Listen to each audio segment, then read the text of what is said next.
안녕하십니까. 8월 5일 목요일에 보내드리는 선거권의 대들보, 그 안에서 대선판을 다시 한번 더 자세히 또 법조인의 시각, 농객의 시각, 어떤 그 정치 농객의 시각으로 다시 들여다보는 서정욱의 법대로 큰 길입니다. 법대로 큰 길 가는 서정욱의 법대로 2부. 자, 오늘 1부, 2부를 나눴는데 1부는 이준석의 시간을 가져봤고, 자, 2부는 대권 주자들의 시간입니다. 이제 이준석의 시간은 어차피 흘러갈 수, 다시 오지 않습니다. 대권 주자 시간인데, 어제 그 최재형 전 감사원장이 대권 도전을 공식 선언을 하고 출정식을 했죠. 윤석열 전 총장의 출정식과는 상당히 비교가 됐어요. 윤석열 전 총장은 6월 29일에 매헌 윤봉길 기념관에서 25명의 현역 국회의원까지 모여서 쫙 세모를 했고, 어제 최재형 원장은 어떻게 보면 좀 코로나를 감안을 해서 비대면으로 또 이렇게 차분하게 했는데, 일단 이 여론조사가 오늘 조금 전에 하나 나왔습니다. 뭐냐면은 여론조사 기관 4개 업체가 같이 하는 여론조사가 있는데, 이게 2일부터 4일까지입니다. 그러니까 4일은 어제 이 최재형 전 원장의 대선 도전, 그것도 일부분 반영이 됐죠. 반영이 됐지만, 일단 그 지지율을 보면은 상당히 최재형 전 원장 입장에서는 좀 실망스러운, 가령 이재명, 이 조사에서는 항상 이재명이 앞에 나옵니다. 우세하게 나와요. 이재명 28, 윤석열 22, 이낙연 10, 이렇게 되는데, 그 다음에 홍준표가 4%, 최재형이 3%. 자, 최재형이 약간의 반영이 됐다. 이거 반영이 안 됐다고 쳐도, 대권 출정식에 반영이 안 됐다고 쳐도 3%면은 상당히 실망스러운 것 아니냐. 도망가면 2자릿수, 이 이야기를 지난주까지도 했는데, 자, 좀 실망스러워 하지 않을까요? 최재형 전 원장 입장에서는. 그러니까요. 결국은 일단 시청자분들께 제 입장을 이게 좀 말하고 하는 게 오해를 하겠습니다. 제가 전에 보니까 송구권의 혼술은 특정 후보를 지지하지 않습니다. 그렇죠? 저는 기자니까 언론인이고. 근데 저는 그게 아니니까. 특정 후보 지지. 제 이제 개인적인 선호도는 있을 거 아닙니까? 저는 이제 개인적으로는 1순위 황교안. 그 다음에 2순위 최재형. 그리고 3순위 윤석열입니다. 제가 지지하는 거. 물론 그 세 분 중에 누구 후보가 돼도 본선에서는 피 터지게 그렇죠. 좌파들하고 이게 싸울 거고요. 그럼 이게 왜 안 될 사람들 순으로 지지하느냐? 지지율이 낮은 순대로. 저는 이제 그런 생각합니다. 정치라는 게 신이나 의리도 상당히 중요하고요. 황교안 대표 체제에 피해본 사람도 있지만 혜택을 누리고 공천받은 사람들도 이게 우르르 가는, 저는 이게 너무 이게 염량세태를 합니까? 감탄고토하고 자기 너무 이해관계에 따라 왔다 갔다 하는 이런 게 저는 안 좋아하기 때문에 제 소신은 그렇다는 거고요. 그렇지만 이제 윤석열 지지하는 분도 있을 수 있는 거고, 그래야만 이게 또 제 방송을 볼 때 되고. 그래서 이제 저는 이런 관점에서 제가 본다면 최재형 원장의 지지율이 참 저도 안타깝습니다. 왜냐하면 이게 경선의 흥행 측면에도요. 그렇죠. 저쪽에 민주당 지지율에게 문제가 약간 뜨고 있죠. 물론 이제 좌파들의 위기감에 단결하는 이런 것도 있지만, 그렇지만 이게 나름대로 이재명의 독주로 끝날 것 같은 이런 이게 경선 싱겁게 끝나려고 했는 게 이낙연이가 이게 뜨면서 상당히 경선이 지금 한 치 앞을 못 보는 드라마틱하게 결과 예측이 안 되죠. 그렇죠. 그러니까 이제 좀 시너지 효과가 쭉쭉 일어나잖아요. 과연 이게 우리 야당 경선이 그냥 일방적으로 이게 누구 하나가 힘도 하나 못 쓰고 그냥 이게 윤석열로 쓱 굳어지가 대세로 갔다. 이런 때 과연 시너지 효과가 있겠는가? 과연 이게 우리 자유우파 전체 파이가 왜 이리 확장될 수 있겠는가? 이런 게 걱정이 되는 거예요. 옛날에 이명박 박근혜 대통령이 치열하게 싸울 때 그때 우리 51.6%로 됐잖아요. MB도 압승하고 박근혜 대통령 됐고 그 다음이지 물론 박근혜 대통령은. 그런데 MB도 박근혜하고 치열하게 싸울 때 정동영이를 압도적으로 가장 그 당시는 가장 큰 표차력이죠. 그 이후에도 따라서는 경선이 상당히 치열하고 좀 이게 예측 불허하고 접전이 일나고 이래야만 상당히 전체 파이가 커지거든요. 그 점에서 저는 최재형 지지율이 지금 주춤하고 상당히 있잖아요.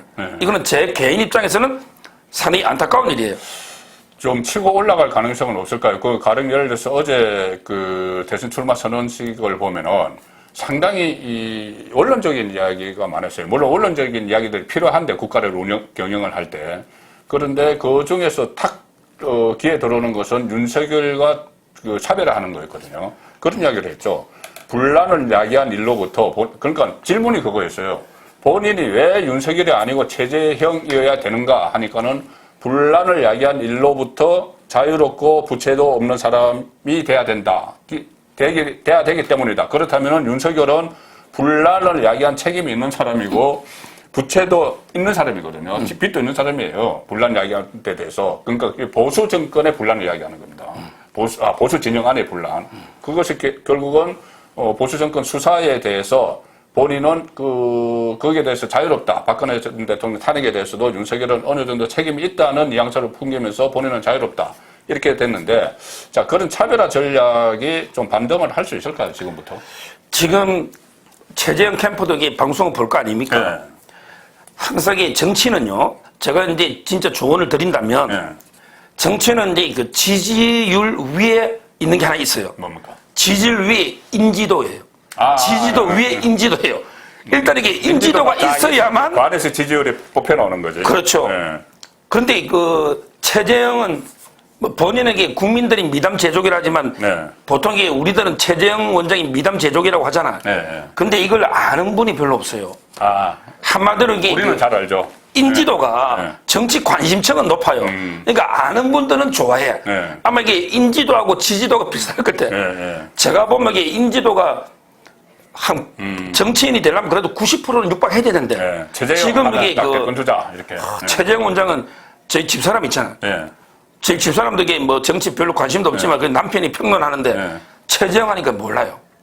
그래서 제가 너무 답답해서 이게 그런다고 뭐 아내를 이혼할 수는 없잖아. 최재형 모른다고. 그래서 내가 이게 그때 왜 정치인 중에 내가 그 입양했던 그 판사 이야기했잖아. 이랬더니 그 사람이 최재형이냐고. 근데 그 사람이 대권에 나간지는 모르는 거죠. 모르는 거죠. 네. 따라서 결론적으로요. 네. 이미지를 이게 좀 바꿔야 돼요. 한마디로 이게 지금 이미지는 근엄하고 네. 너무 이게 음숙하고 네. 진지한 완전히 전형적인 판사 있잖아. 네. 근엄하고 음숙하고 진지한 이런 게 근엄진 이 이미지를 바꿔야 돼요. 네. 그냥 좀 이게 망가져도 됩니다. 그럼요. 그리고 이게 친근한 동네 제형. 네, 제형. 그냥 친근한 제형처럼 동네 그 옆집 형님처럼 자유롭게 좀 어울리고 이렇게 뭐 이야기도 편하게 하고 이런 게 이미지를 좀 대변신을 하려고 노력을 해야 됩니다. 해야죠. 필요하다면 이게 연예 프로 나가서도 망가지대요. 연예 프로 있잖아. 그러면 이게 정치 무관심장한테 인지도는 확 뜨거든요. 그리고 이게 낯간지럽더라도요. 뭐 입양 단체들 많잖아. 입양 단체들 또 이게 군대 단체들 뭐 장애 단체들 이런 게 좀 단체들도 이게 동원해서 자꾸 이게 미담을 퍼뜨려야 됩니다. 그렇죠. 자기 자랑, 최재형이 그걸 못하는 거예요. 부끄러워서. 내가 어떻게 내 자랑하느냐. 국민이 미담 제독이다. 이래가면 안 돼요. 정치는, 따라서 저는 상당히 인지도를 높이기 위해서 이미지를 대변신하고, 그리고 이제 약간 뭐, 낯간지럽고 뭐 어떻게 할지 몰라도 이런 미담을요, 자꾸 이게 전파할 수 있는 이런 조직이나 이런 이게 선거운동을 해야 된다. 이 조언을 드리는 거예요.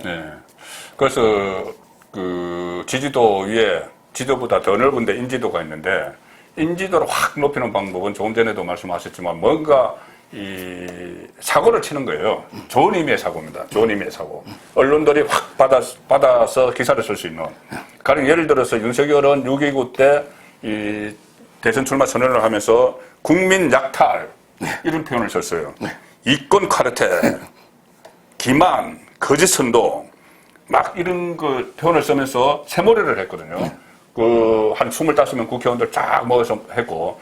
근데 최재형 전 원장은 이 비대면으로 하기도 했지만은 이 사용한 용어들을 보면은 상당히 좀 그런 문재인 정권을 같이 비판하면서도 이런 어떤 격한 그런 용어가 없어요. 그러니까요. 뭐 법과 원칙을 못 지켰다, 기회의 나라를 못 만들었다, 뭐 이런 이야기를 합니다. 그리고 뭐 탈원전 뭐 이런 이야기. 그러니까 언론이 주목을 안 하는 거죠. 언론은 주목을 안 하기 때문에 좀 인지도가 안 올라가는 그런 측면이 있는데 제가 말씀드리고 싶은 것은 윤석열은 검사 출신이잖아요. 최재형은 판사 출신인데 그 영향이 좀 있습니까? 좀 너무 우문 같기도 한데. 그러니까 살아온 가정에서 좀 쌓인 게 있을 거죠. 체화된 게. 그러니까요. 결국은 이제 그 칼제비하고요. 칼제비하고 이게 그 판사들하고는 개인적인 성향이 좀 차이가 있어요. 판사들은 조용히 나온 말을 끝까지 경청하다가 그렇게 판결문 종이로서만 말하죠. 결정해야 돼. 그러니까 칼잡이들하고 틀린 거예요. 검사들하고는. 그렇지만 이게 지금은요. 왜 이재명하고 윤석열이가 뜹니까? 지금 이게 천하 난세입니다. 천하가 난세예요. 좌우가 이게 그 우리나라가 극도로 분열돼서 엄청나게 내란 전쟁 중입니다. 강한 지도자가 필요합니다. 이럴 때는 이게 그 독일이 하다 못해 히틀러처럼 이런 게 강한 정치자들이 뜨는 거예요. 그러다 보니까 이게 왜 저쪽에 정세균이가 안 뜹니까? 정세균이가 사람은 제일 좋죠. 미스터 스마일. 예. 이쪽에 최재형이 정세균 스타일이에요. 하다 못해. 이재명과 윤석열 스타일이 비슷하네요. 그러니까요. 그래서 두 분이 되면 이게 5년 동안 나라가 또 이게 칼바람이 불 겁니다. 이재명하고 윤석열이면 좌우가 총력전이거든요. 근데 상대적으로 이제 최재형이나 이낙연, 정세균은 조금 이게 덜하죠. 근데 저는 지금 이게 그 워낙 난세니까 최재형 원장도 이게 조금 더 강하게 나갈 필요가 있어요. 좀 더 강하게. 우리가 이제 그 대란 대치, 옛날에 뭐 홍준표 의원도 그런 말 썼는데 천하 대란 이런 게 난세에는 큰 정치, 강한 정치가 좀 필요하거든요. 지금 최재형 원장은 너무 이게 부드러운 뭐 통합 이런 부드러운 이미지 이 지도만 가지고는 이게 지금 우리 괴멸된 우파에서 상당히 어려움이 있을 수 있거든요. 그럼 출마할 때도 보면 이게 애국가 부를 때까지 얼마나 좋아요. 사절까지 혼자 씩씩하게 부르잖아요. 며느리 불러서 집에서 한다잖아요. 그러니까 집안의 명절에도 다 사절까지 부르거든요. 이런 게 마음으로 정말 이게 좀 더 강하게 저는 정권을 질타하면서 좀 더 이게 강하게 내가 어떻게 하겠다 이래야 되는데 그만 이게 뭐 좋은 말은 기억나죠. 뭐 국민들이 미담 제조입니다. 근데 딱 떠오르는 우리 키워드가 없잖아요. 그래서 저는 이게 그 인지도의 한계가 아닌가 이걸 좀 깊이 숙고해야 된다 봅니다. 자, 그렇게 되면 일단 이제 본인이 이제 해야 되잖아요. 본인이 다 할 일인데, 이 여론이든 인지도든 이것을 일단 뭐 민심입니다. 그 지지율 같은 건 민심인데, 이 민심은 아직도 그렇다면은 그 현재 단계에서 민심은 윤석열에게 압도적으로 가 있습니다. 국민의힘 안에서. 혹시 최재형 외에 홍준표나 유승민이나 또는 뭐 원희룡 최근에 경기지사도 좀 내놓고 배수진을 쳤죠. 또 뭐 하태경, 김태호, 안상수 여러 사람이 있는데 다른 사람이 좀 부상할 가능성은 없을까요? 홍준표 어떻습니까? 옛날 말에 이게 좀 안 맞는 것도 있는 것 같아요. 옛날 말에 구관이 명관이다. 이런 말 있잖아. 구관이 명관이다. 예. 근데 흘러간 그 물은 뭐 몰래 못 돌린다 이런 말도 있죠. 물론 이제 그래서 저는 옛날에는 이게 그랬는데 요즘 이게 보수가요. 자꾸 새 인물의 그 윤석열 체제에 집착하는 게 워낙에 몇 년 동안 보수가 괴멸돼 버렸잖아요. 5년 동안 보수가 이게 괴멸되다시피 하면서 전국 선거에 5연패했습니다. 이번에 서울, 부산 보궐선거 전에. 이러다 보니까 이게 책임이 없는 사람이 없어요. 우리가 천하 흥망 필부 유책. 천하가 망할 때는 이게 필부도 책임이 다 있는데 지도자들이 책임이 없을 수가 없죠. 유승민 하더라도 이게 박근혜 너 탄핵 책임론 그건 못 뜨는 거예요. 그럼 이게 홍준표 너 이게 박근혜 향단했지 않냐? 이거부터 이게 지방선거부터 다 참패했지 않냐? 황교안 너 이게 그 좋은 기회 총선 책임론 다 이게 기존의 지도자들이 책임론이 있다 보니 저는 상당히 좀 어렵고 그래서 아마 이게 이번에는 윤석열 체제로 가는데 그렇지만 이게 또 리스크가 있는 거예요. 왜냐하면 이게 정치도 직업으로서 정치이기 때문에 오랜 검증과 훈련이 필요하잖아요. 근데 지금 윤 총장이나 최재형 원장은 정치 신인이잖아. 아직 신인이 된 얘는 이게 총칼로 뭐 쿠데타 혁명 아니고는 없었잖아요. 꼭 반짝하고 나타났던 사람들은 안 됐죠. 정주영 많이 있죠. 그래서 저는 이게 좀 상당히 리스크도 있기 때문에 과연 이게 우리 구관들 있잖아. 옛날 정치인들도 좀 분발해가지고 좀 이게 제대로 역할을 해주고 조화를 이루야만. 그랬으면 이제 그 10여 명이 정말 이게 막상막하로 이렇게 해야만 경선이 흥미진진하게 된다. 좀 이게 분발을 촉구합니다. 제가 지금 왜 윤석열과 최재형, 그러니까는 장외에 있던 사람들, 원래 정치를 안 하던 사람들, 또 문재인 정권이 임명을 했다가 맞서서 어떤 압박을 받다가 사퇴를 한 사람들이 뜰까? 다른 대권 주자들은 왜 안 뜰까? 근데 지금 딱 한마디로 정리해 주시네요. 그러니까는 윤석열과 최재형에게 기대를 거는 것이 보수를 교체를 해야 된다. 지금 그 전에 선거 4연패, 5연패하고 어쨌든 간에 결과적으로 어떤 대통령직을 중간에서 그만두고 이런 과정을 겪었던 그러면서 서로 찬성 반대 친이 친박하고 했던 이 보수로는 안 되니까는 새로운 교체를 해야 된다. 이 이야기가 되는 거죠. 그렇죠. 그래서 윤석열, 최재형이 이 두 사람에게 기대를 모으는 건데, 자, 그렇더라도 지금 말씀하신 대로 윤석열, 최재형 외에도 한 10명 정도의 기존의 보수권의 진영에 있던 사람들이 출마를 했는데, 일단 페이스메이커는 있어야 되잖아요. 예. 근데 이건 어떻습니까? 최재형이 같이 페이스메이커까지 못 올라가는 상황이 되면은, 조금 더 지속되면은, 민주당 같은 경우에 처음에 이재명이 치고 올라가서 반 이재명이 이렇게 형성이 됐거든요. 예. 형성돼서 실제로 정세균과 이광재는 단일화까지 했어요. 정세균으로. 그리고 단계적 단일화. 그 다음에 또 이낙연과 한다. 이런 이야기까지 있었는데 지금 이낙연이 치고 올라가니까 그까지는 단계적 단일화가 안 되고 있는데 국민의힘 경우에 지금 뭐 16강, 그 다음에 8강, 4강 이렇게 가면서 좀 단일화, 그러니까 후보 단일, 내부에 경선 후보 단일화 가능성은 없을까요? 제가 보기에 저는 민주당하고 완전히 다르다 봐요. 민주당은 이제 크게 보면 이게 대깨문, 친문이 있고, 그 다음에 이재명이 있잖아요. 네. 그러니까 이제 결국은 또 결선 투표 네. 있잖아요. 네. 그러다 보니까 이제 나중에는 정세균이든 이낙연이든 이게 단일화가 될 수 있는 거예요. 그는 이게 반 이재명 전선이 단일 전선으로 네. 따라서 이게 끝까지 예측 부른데 야당에서는 이게 반윤석열을 명분이 없죠. 명분이 없다. 예를 들어 이게 보수 정권 수사. 대표적으로 유승민이가 네. 유승민이가 내가 왜 반윤석열의 기치를 들고 최재형하고 합치되는가? 유승민이가 어떻게 그걸 설명합니까? 예. 원희룡도 마찬가지죠. 예. 원희룡도 이게 반윤석열 원래 윤석열하고 친했잖아요. 예. 저는요 오늘 이게 만약에 나중에 8강 4강 가잖아요. 예. 그때 만약에 원희룡이나 유승민이 안 되면요 하태경 있죠. 윤석열 밀 거로 봐요. 그분들은 이때까지 그 행태나 보면 어차피 탄핵에 계속 윤석열하고 오적 관계로 왔거든요. 탄핵도 그렇고 박근혜 수사도 정당하고. 그래서 저는 오히려 이게 크게 두 정도 부류로 나눠질 가능성이 있지. 아예 반윤석열로 전 나머지 후보들이 뭉칠 가능성은 거의 없고요.